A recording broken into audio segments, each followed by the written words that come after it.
हम लोग एक important topic physical and chemical change के बारे में पढ़ रहे हैं। इससे एग्जाम में कई बार क्वेश्चन पूछे जाते हैं। जैसे आपको कई बार जब आप एग्जाम देते हैं तो ये प्रश्न दिखा होगा कि मोमबत्ती का जलना कैसा परिवर्तन है, भौतिक परिवर्तन है या रासायनिक परिवर्तन है, या इस प्रक्रिया के दौरान भौतिक और रासायनिक दोनों परिवर्तन हो रही होती। तो सामान्यतः कहते हैं कि इसमें भौतिक और रासायनिक दोनों परिवर्तन हो रहा होता। तो हम लोग ये जानेंगे कि आखिर भौतिक परिवर्तन होता क्या है, भौतिक परिवर्तन के कुछ उदाहरण क्या हैं, और भौतिक परिवर्तन क्या रिवर्सिबल और इरिवर्सिबल है। तो इन चीज़ों के बारे में हम लोग जानेंगे। फिर केमिकल चेंज के बारे में भी डिटेल में जानेंगे, और इससे संबंधित जो बहुत सारे प्रश्न परीक्षाओं में पूछे जाते हैं इनसे संबंधित भी हम लोग इस टॉपिक में, एक छोटे से टॉपिक में इनकी चर्चा करेंगे। तो सबसे पहले हम जानते हैं फिजिकल चेंज यानी भौतिक परिवर्तन के बारे में।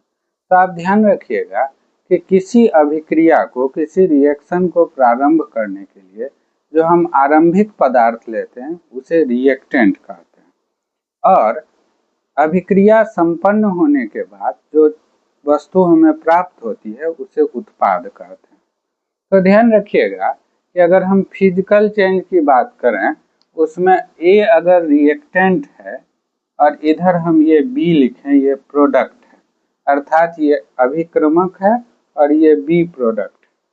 तो फिजिकल चेंज में क्या होता है, इस रिएक्टेंट के आकार में परिवर्तन हो सकता है, ठीक है, इसके रंग में बदलाव हो सकता है और इसकी अवस्था में परिवर्तन हो सकता है। कहने का ये मतलब है कि मान लीजिए कि ये कोई हमारे पास ऐसा कोई पेपर हो और इस पेपर को अगर हम दो भागों में विखंडित कर दें तो क्या यह कैसा परिवर्तन होगा, तो ये भौतिक परिवर्तन होगा, क्योंकि यहाँ इस वस्तु के केवल आकार में परिवर्तन हो रहा है। रंग की बात करें तो अगर मान लीजिए कि कोई वस्तु है, मान लीजिए कोई प्लेटिनम का तार है, उसे हम गर्म कर रहे हैं तो वो लाल हो जाएगा। तो लाल होने के बाद भी वो पदार्थ प्लेटिनम ही रहेगा। तो इस तरह के परिवर्तन को आप भौतिक परिवर्तन ही कहेंगे।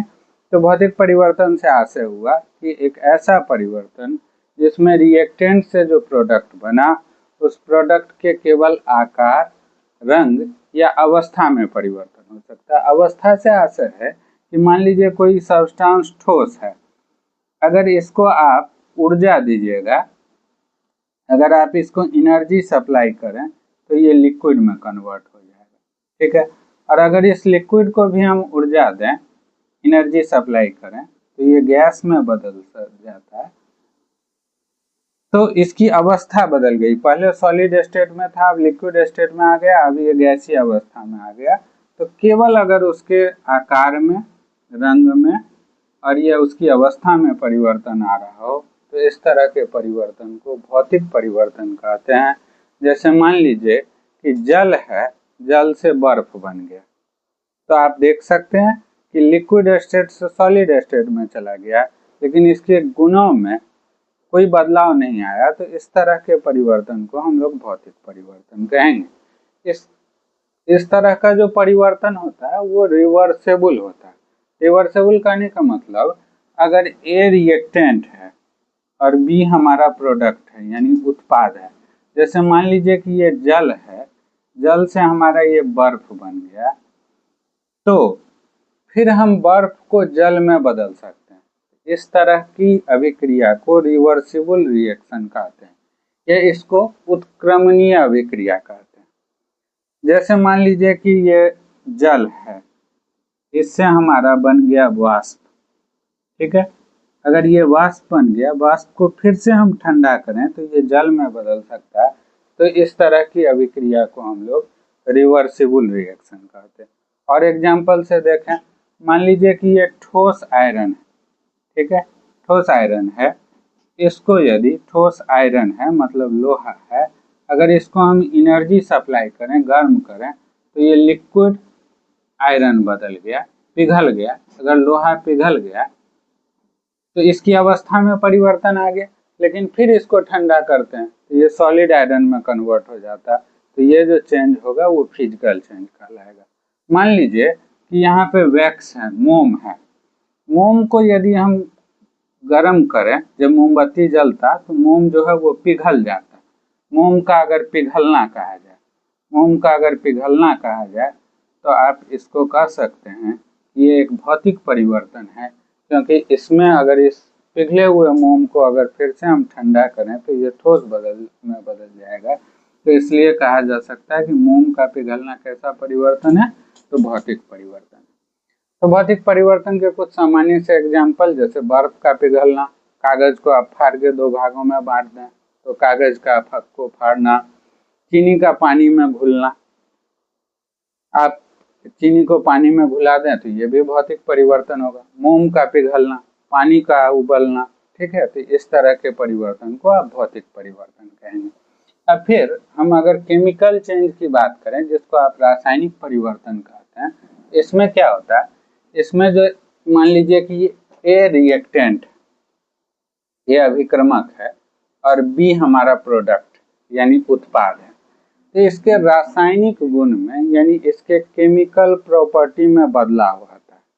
और एक सब्सटेंस है जैसे H2O, ठीक है, इसको अगर हम तोड़ दें, ये हाइड्रोजन और ऑक्सीजन में हम बदल दें, ठीक है, हाइड्रोजन और ऑक्सीजन में अगर हम बदल दें तो जल की का केमिकल नेचर, ये हाइड्रोजन का केमिकल नेचर और ऑक्सीजन का केमिकल नेचर तीनों अलग अलग है। तो रासायनिक परिवर्तन में क्या होता है, जो अभिक्रमक से उत्पाद बनता उसका रासायनिक गुण अलग होता है। यहाँ पर एक या एक से अधिक उत्पाद भी बन सकता है, और जो उत्पाद बनता है वो नए पदार्थ होते हैं। जैसे जल अलग तरह का पदार्थ है, जल लिक्विड स्टेट में होता है, हाइड्रोजन जो होता है वो गैसीय अवस्था में होता है और ऑक्सीजन भी गैसीय अवस्था में होता है। जल जो होता है वो सामान्यतः ज्वलनशील नहीं होता, जबकि हाइड्रोजन की बात करें तो ये काफी ज्वलनशील होता है। ऑक्सीजन की बात करें तो ये दहन की प्रक्रिया को संपन्न कराने के लिए अति आवश्यक होता है। तो ऐसा परिवर्तन जिसमें अभिक्रमक से जो उत्पाद बनता उसके गुण अलग होते हैं, उसके रासायनिक गुणों में परिवर्तन आ जाता, तो ऐसे परिवर्तन को हम लोग रासायनिक परिवर्तन कहते हैं। और ये जो होता है वो इरिवर्सिबल होता है। आप अगर वाटर से हाइड्रोजन और ऑक्सीजन बना दें तो फिर इससे आप इसको आसानी से नहीं बना सकते। जैसे एग्जाम्पल के लिए हम बात करें, जैसे हम कागज का जलना कहते हैं, ठीक है, तो कोई पदार्थ अगर जल गया, कागज का जलना कहें हम, तो अगर ये कागज जल गया तो जले हुए कागज से वापस आप कागज नहीं बना सकते हैं। जैसे आप कहें खाना का डाइजेस्ट होना, खाना का पचना, अगर खाने के पचने की बात करें तो खाना जो डाइजेस्ट हो गया उससे पुनः वापस खाना तो नहीं बन सकता। तो ऐसे ही हम कहें लोहे में जंग लगना, लोहे में जंग लगना, ठीक है, इससे कई बार क्वेश्चन पूछा गया है कि लोहे में जंग लगना कैसा परिवर्तन है, तो ये एक रासायनिक परिवर्तन है। और जंग लगने पर क्या होगा, लोहे के वजन में शुरुआत में तो वृद्धि होगी, बाद में इसके वजन में कमी आएगी। ऐसा एक बार क्वेश्चन बीपीएससी में भी पूछा हुआ था कि जब लोहे में जंग लगता तो क्या होता, उसका वजन पहले बढ़ता और फिर उसका वजन जो होता है, जंग लगता तो फेरिक ऑक्साइड की सतह जमा हो जाती है, सतह जमा हो जाती है तो कुछ समय के लिए तो उसका वेट बढ़ता, फिर लंबे समय के बाद उसका वेट जो होता है वो घट जाता है। तो ये ऐसा कह सकते हैं। ऐसे ही अगर आप दूध की बात करें तो दूध से मान लेते हैं कि अगर मिल्क है, अगर दूध से दही बना तो ये कैसा परिवर्तन होगा, तो ये भी रासायनिक परिवर्तन होगा। तो दूध से दही बनना ये एक रासायनिक परिवर्तन है। ऐसे ही अगर आपसे कहा जाए कि प्रकाश संश्लेषण की क्रिया है, प्रकाश संश्लेषण जिसको आप फोटोसिंथेसिस कहते हैं, तो ये भी एक तरह का केमिकल चेंज है। हाँ, तो इन चीज़ों को आप ध्यान रखिएगा। ये छोटा सा एक टॉपिक है, इसके बारे में हम लोगों ने जाना।